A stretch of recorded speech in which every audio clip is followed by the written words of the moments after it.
Imagina llegar a los 70 años, contemplando el vasto tapiz de una vida.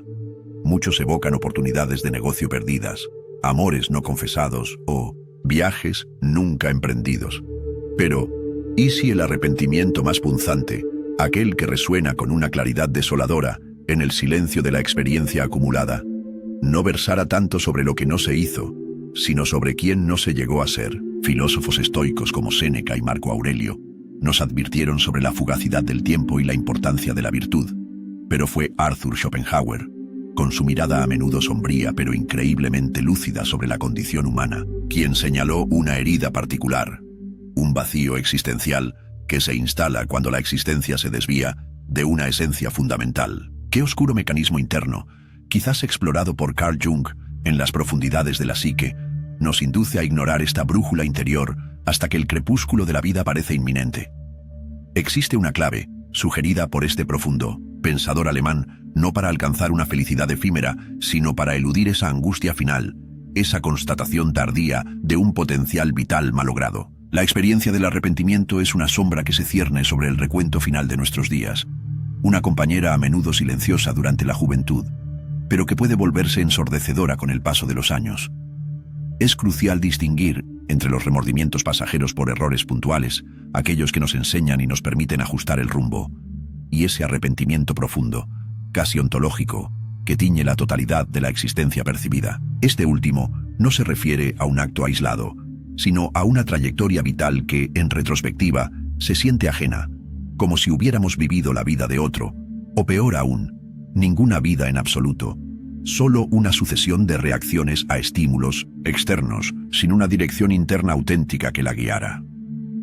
El testimonio de quienes se acercan al final de sus vidas es a menudo desgarradoramente unánime en ciertos aspectos. Cuidadoras como Bronnie Ware, en su conocido trabajo, recopilaron los lamentos más comunes de los moribundos, y entre ellos destaca con fuerza el no haber tenido el coraje de vivir una vida fiel a uno mismo, en lugar de la vida que otros esperaban. Otros se lamentan de haber trabajado demasiado, descuidando relaciones y experiencias vitales, o de no haber expresado sus sentimientos con mayor libertad.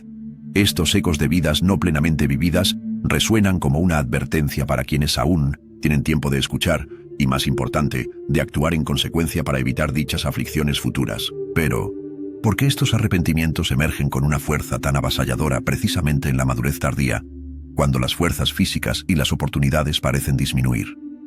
La perspectiva del tiempo limitado, la conciencia de que el reloj biológico avanza inexorablemente hacia su final, actúa como un catalizador. Como bien señaló Séneca en Sobre la brevedad de la vida, no es que tengamos poco tiempo, sino que perdemos mucho. En la juventud, la eternidad parece extenderse ante nosotros, permitiendo aplazamientos y desvíos, pero la vejez trae consigo una claridad implacable sobre el valor de cada momento y la irreversibilidad de las elecciones pasadas que nos definieron. El peso de los «y sí» se vuelve entonces casi insoportable. Cada decisión tomada, cada camino no elegido, cada potencial no desarrollado se presenta ante la conciencia no como una simple anécdota, sino como parte de una narrativa vital que podría haber sido radicalmente diferente. No se trata solo de oportunidades perdidas en el ámbito material, sino de facetas de nuestro ser que nunca vieron la luz, talentos que se marchitaron por falta de cultivo, pasiones que se ahogaron por miedo o por complacer a otros. Esta sensación de potencial desperdiciado es una de las fuentes más profundas de angustia en la edad avanzada que muchos experimentan. La ilusión de que ya habrá tiempo es una trampa común en la juventud y la mediana edad. Se vive con la creencia tácita de que el futuro ofrecerá infinitas oportunidades para corregir errores, para dedicarse a lo que verdaderamente importa, para ser finalmente uno mismo. Sin embargo, la retrospectiva desde la atalaya de los 70 años disuelve esta niebla autocomplaciente.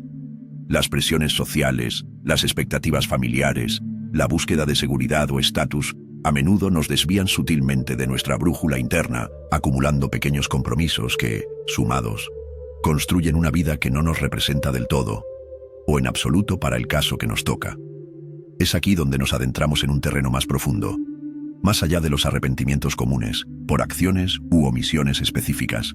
Existe un lamento más fundamental, una herida existencial, que el agudo pesimismo de Arthur Schopenhauer nos ayuda a identificar y, crucialmente, nos ofrece pistas sobre cómo evitarla.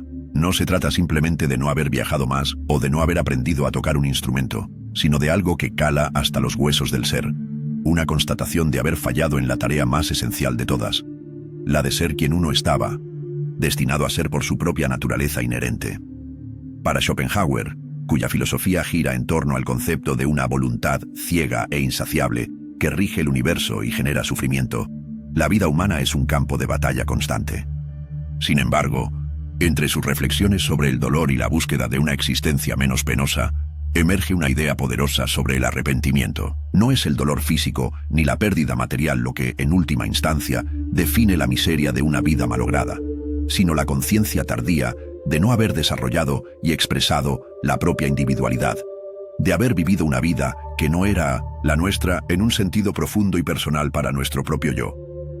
Este concepto central, el arrepentimiento de no haber llegado a ser quien uno era intrínsecamente, es la médula del pesar más doloroso. Implica mirar hacia atrás y reconocer que, por miedo, por conformidad, por pereza o por ignorancia de uno mismo, se ha transitado por la existencia siguiendo un guión ajeno. Significa haber silenciado la voz interior, haber reprimido talentos naturales, haber traicionado las inclinaciones más auténticas del alma en favor de una seguridad ilusoria o de la aprobación externa, que al final se revela como un espejismo que nos engaña constantemente. Explorar lo que significa no llegar a ser quien se es nos lleva a considerar una vida vivida por procuración. Es la existencia de quien adopta metas, valores y estilos de vida que le son impuestos o sugeridos por su entorno sin un examen crítico o una conexión genuina con su propia naturaleza. Es reprimir aquellos impulsos creativos, aquellas vocaciones profundas, aquellas formas de ser que, aunque quizá no convencionales, emanan del núcleo más íntimo de nuestra personalidad. Es el miedo a destacar, a ser diferente, lo que a menudo nos lleva a esta traición fundamental de nosotros mismos. La diferencia crucial entre este arrepentimiento y otros más superficiales radica en su alcance. No se trata de lamentar eventos específicos aislados, como una mala inversión o una discusión desafortunada, sino de la trayectoria total de la autorrealización, o más bien, de su ausencia.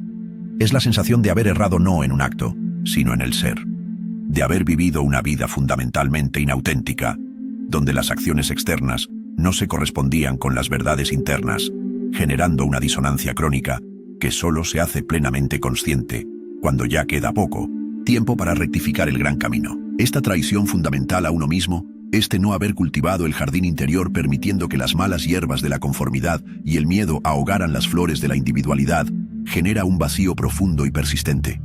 En términos schopenhauerianos, podría interpretarse como una desconexión con la manifestación individual de esa voluntad cósmica, una incapacidad para expresar la propia y única idea platónica que cada ser representa. Es un fallo en la tarea de imprimir la propia huella singular en el lienzo de la existencia, un gran error que nos pesa en el alma. Surge entonces, especialmente en la vejez, la intuición dolorosa de que algo vital fue perdido, ignorado o nunca encontrado.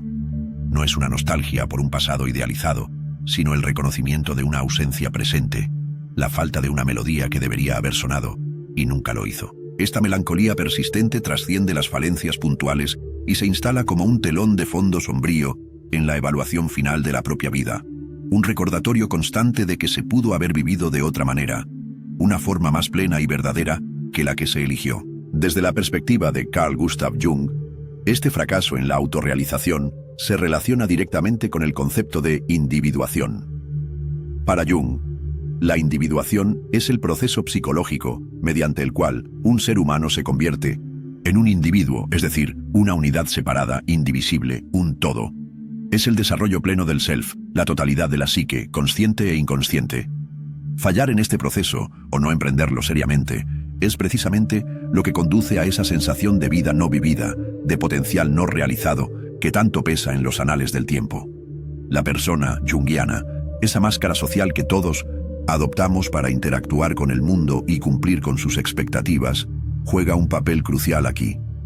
Si bien es necesaria para la adaptación social, el peligro reside en identificarse excesivamente con ella, hasta el punto de olvidar o reprimir al self auténtico que yace detrás.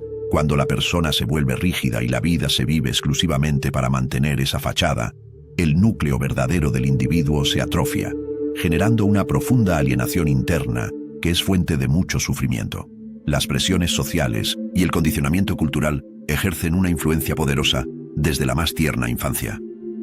Somos moldeados, a menudo sutilmente, para encajar en patrones preestablecidos, para valorar ciertos logros y comportamientos por encima de otros, muchas veces a costa de nuestra singularidad innata. La escuela, la familia, los medios de comunicación, todos contribuyen a este proceso de homogeneización, que si no es contrarrestado por una fuerte conciencia individual, puede ahogar las semillas de la autenticidad antes de que tengan la oportunidad de germinar y florecer ante la vida. El miedo a la rejección, al ostracismo, al aislamiento, es un motor poderoso que nos impulsa hacia la conformidad y, por ende, hacia la inautenticidad. La necesidad humana fundamental de pertenencia y aprobación puede llevarnos a sacrificar aspectos importantes de nosotros mismos en el altar de la aceptación social. Este trueque, aunque comprensible desde una perspectiva de supervivencia psicosocial, tiene un costo elevado a largo plazo: la pérdida paulatina del contacto con nuestra propia verdad interior, con aquello que nos hace únicos y vibrantes en nuestro propio ser. Epicteto y los filósofos estoicos, mucho antes que Schopenhauer o Jung, ya enfatizaban la importancia de vivir de acuerdo con la naturaleza, tanto la naturaleza universal como la propia naturaleza individual. Para ellos, la felicidad, o más precisamente la eudaimonia, florecimiento humano, y la ataraxia, imperturbabilidad, se alcanzan viviendo en armonía con la razón y la virtud, lo cual implica un profundo autoconocimiento y una coherencia entre el ser interno y el actuar externo. La inautenticidad, desde esta perspectiva, sería vivir contra natura, una fuente segura de desdicha. La dificultad de escuchar esa voz interior, esa intuición que nos guía hacia nuestro camino más auténtico, es inmensa en un mundo saturado de ruido externo y de nuestras propias inseguridades internas. Las exigencias del día a día, las expectativas ajenas, los miedos aprendidos y las dudas sobre nuestra propia valía conspiran para ahogar ese susurro sutil que nos indica dónde reside nuestra verdadera vocación y cómo podemos expresar plenamente nuestro ser. Reconocer y seguir. Esa voz requiere silencio interior y una dosis considerable de coraje para la vida. Ante este panorama, Schopenhauer, a pesar de su pesimismo general, ofrece un antídoto, o al menos una dirección clara para mitigar este arrepentimiento fundamental. La primera parte de esta medicina amarga pero necesaria es la búsqueda radical del autoconocimiento. No se trata de una introspección superficial o de la adopción de etiquetas psicológicas de moda, sino de un esfuerzo honesto y sostenido por comprender las propias inclinaciones naturales, los talentos genuinos, las limitaciones inherentes y, sobre todo, aquello que verdaderamente nos mueve y nos da un sentido de propósito que va más allá. Schopenhauer veía la individualidad como algo precioso y único. Cada ser humano, en su visión, tiene una nota particular que tocar en la vasta y a menudo cacofónica sinfonía de la existencia. Descubrir cuál es esa nota, qué melodía singular estamos destinados a interpretar, es una tarea primordial. Esto implica observar con atención nuestras reacciones espontáneas, nuestras pasiones infantiles olvidadas, aquellos temas o actividades que nos atraen inexplicablemente, pues ahí suelen residir las pistas más fiables sobre nuestra configuración esencial, aquello que somos en el fondo del todo. La segunda parte del antídoto schopenhaueriano, inseparable de la primera, es la valentía de vivir de acuerdo con ese autoconocimiento adquirido. Una vez que hemos atisbado nuestra verdadera naturaleza, se requiere una audacia considerable para alinear nuestra vida con ella, especialmente si esto implica ir a contracorriente de las expectativas sociales, familiares o profesionales. Significa tomar decisiones que pueden parecer irracionales o arriesgadas para otros, pero que resuenan profundamente con nuestra verdad interna, con aquello que realmente somos y sentimos. La honestidad implacable consigo mismo es el prerequisito indispensable para este proceso. Implica despojarse de las vanidades, de los autoengaños, de las justificaciones elaboradas para no seguir el camino del corazón. Requiere reconocer qué nos mueve realmente, cuáles son nuestros miedos más profundos y qué estamos dispuestos a sacrificar por vivir una vida más auténtica.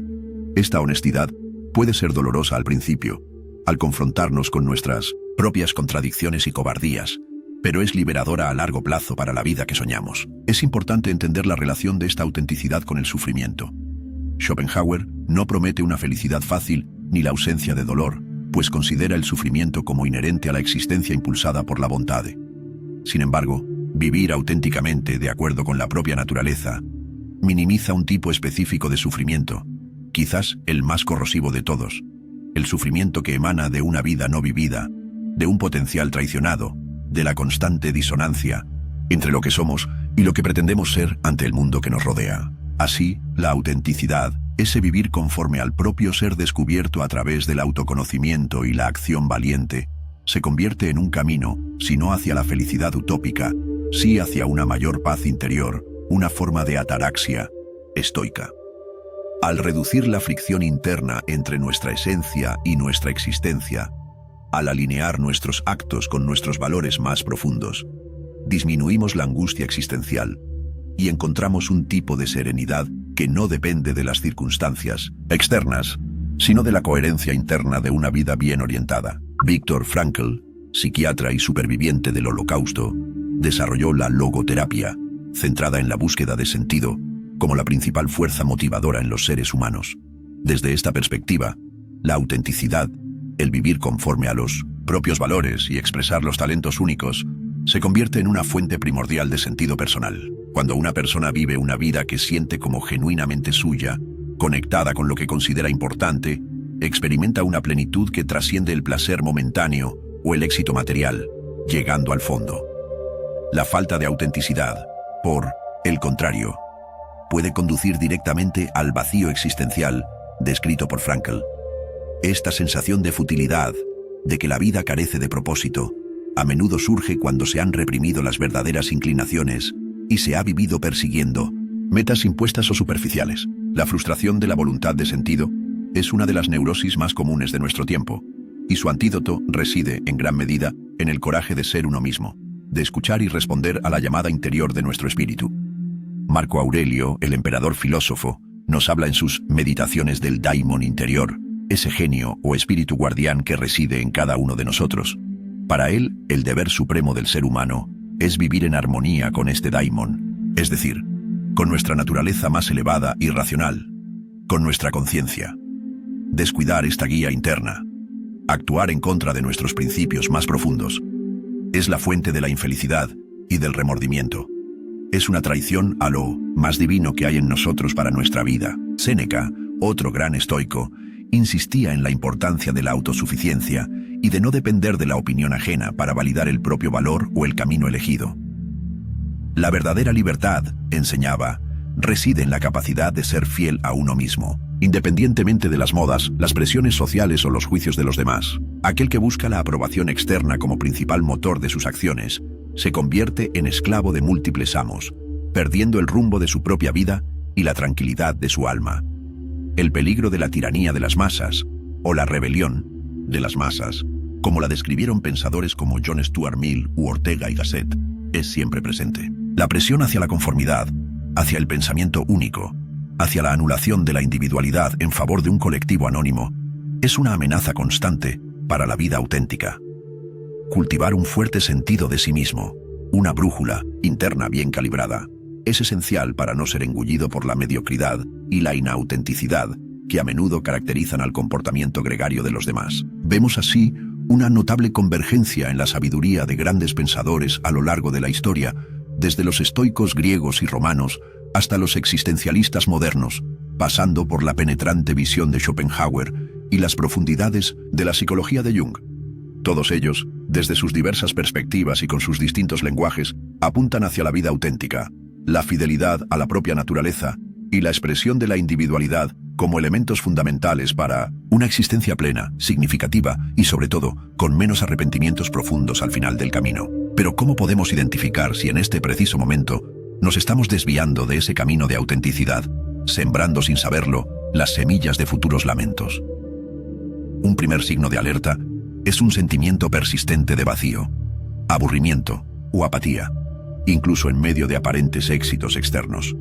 Es esa sensación sutil pero constante de estar representando un papel, de que nuestras acciones, aunque eficientes o aplaudidas, no emanan de un lugar genuino dentro de nosotros, sino de una exigencia o una costumbre. Otro indicador poderoso es la envidia constante hacia otros, pero no necesariamente por sus posesiones materiales o su estatus social, sino por su aparente libertad, su pasión, la forma en que parecen vivir de acuerdo con sus propias reglas. Jung nos enseñaría que a menudo proyectamos en los demás aquellos aspectos de nuestra propia sombra, de nuestro potencial no vivido, que anhelamos, pero no nos atrevemos a integrar.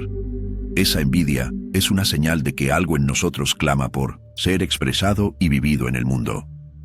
La toma de decisiones importantes, especialmente aquellas que definen rumbos vitales como la carrera, las relaciones o el lugar de residencia, basada primordialmente en el miedo al fracaso, miedo a la opinión ajena, miedo a la incertidumbre, en lugar de en un deseo auténtico o una inclinación profunda, es otro claro síntoma de inautenticidad.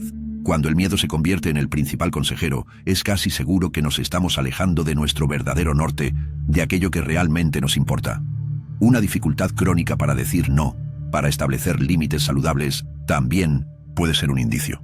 Aquellos que se sienten constantemente sobrecargados con compromisos que no resuenan con sus valores o intereses genuinos, que viven para complacer a los demás a expensas de su propio bienestar y sus prioridades internas, están probablemente en un camino de alienación de sí mismos. Cada sí a algo que no nos importa es un no a algo que sí podría ser esencial para nosotros. La falta de entusiasmo o energía para proyectos personales, para aquellas actividades que en el fondo nos apasionan o que podrían llevar al desarrollo de nuestros talentos únicos, mientras se dedica una energía desproporcionada a demandas externas o a tareas que se perciben como obligaciones impuestas, es una señal de alarma.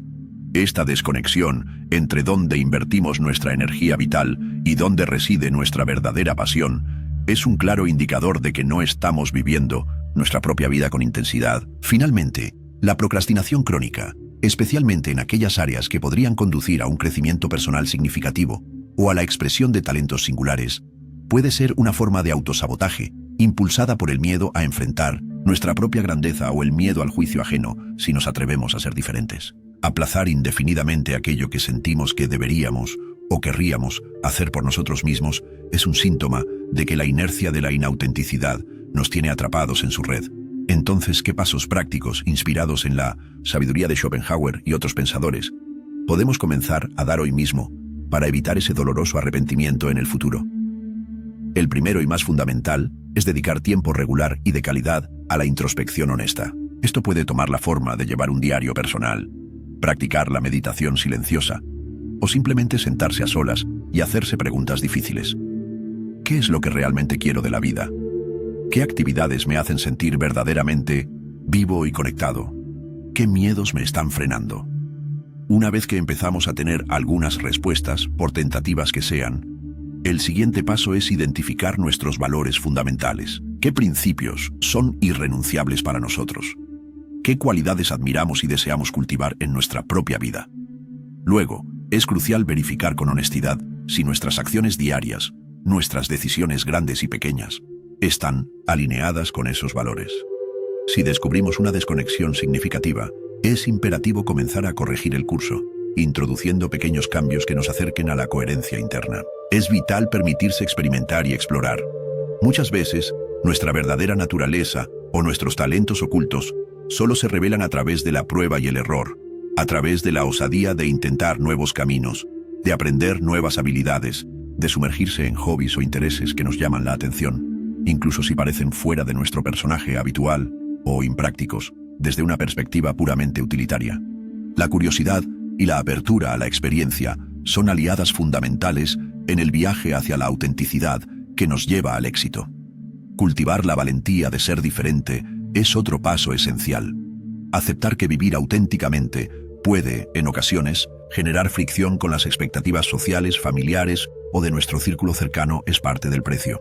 No se trata de ser rebelde por sistema, sino de tener la fortaleza interior para mantener el propio rumbo cuando las presiones externas intentan desviarnos. La aprobación más importante es la de nuestra propia conciencia, la de ese daimon interior del que hablaba Marco Aurelio y otros pensadores. Buscar mentores o inspiración en las biografías y vidas de personas que han vivido con una notable autenticidad y propósito también puede ser de gran ayuda. No necesariamente tienen que ser figuras famosas. A menudo, las personas más inspiradoras son aquellas que en su entorno cotidiano han demostrado el coraje de ser fieles a sí mismas y de vivir una vida con sentido, a pesar de las dificultades. Aprender de sus ejemplos, de sus luchas y de sus triunfos internos puede darnos fuerza y perspectiva. Finalmente, es crucial entender que este es un proceso continuo, no un destino al que se llega de una vez para siempre. La autenticidad se construye día a día, con pequeños pasos consistentes en la dirección de nuestra verdad interna. Habrá momentos de duda, de retroceso, de confusión. Lo importante es no abandonar el camino, recordar el valor del presente, como nos enseñó Marco Aurelio, y tomar cada día como una nueva oportunidad para elegir ser un poco más nosotros mismos. Esta es la clave fundamental. El antídoto para el arrepentimiento más doloroso a los 70 años, esa sombra de una vida no vivida según la propia esencia, no reside en una fórmula mágica ni en la persecución de metas externas impuestas, sino en el valiente y continuo llamado al autoconocimiento y a la vida auténtica, un legado que Schopenhauer, junto a tantos otros sabios de la humanidad, nos ha ofrecido. La decisión trascendental de comenzar a alinear tus acciones cotidianas con la melodía singular de tu verdadera naturaleza puede ser tomada hoy, en este preciso instante, sin más dilación. Qué pequeño, pero significativo paso puedes dar ahora mismo en dirección a ese ser que anhelas y mereces encarnar, para que tu yo futuro, al mirar hacia atrás, encuentre paz y satisfacción en lugar de un doloroso «y sí», que ya no tenga remedio? Comparte tu reflexión más profunda en los comentarios. Regálanos un «me gusta» si este contenido ha resonado contigo, y no olvides suscribirte para más viajes hacia el autodescubrimiento y la sabiduría práctica para una vida plena.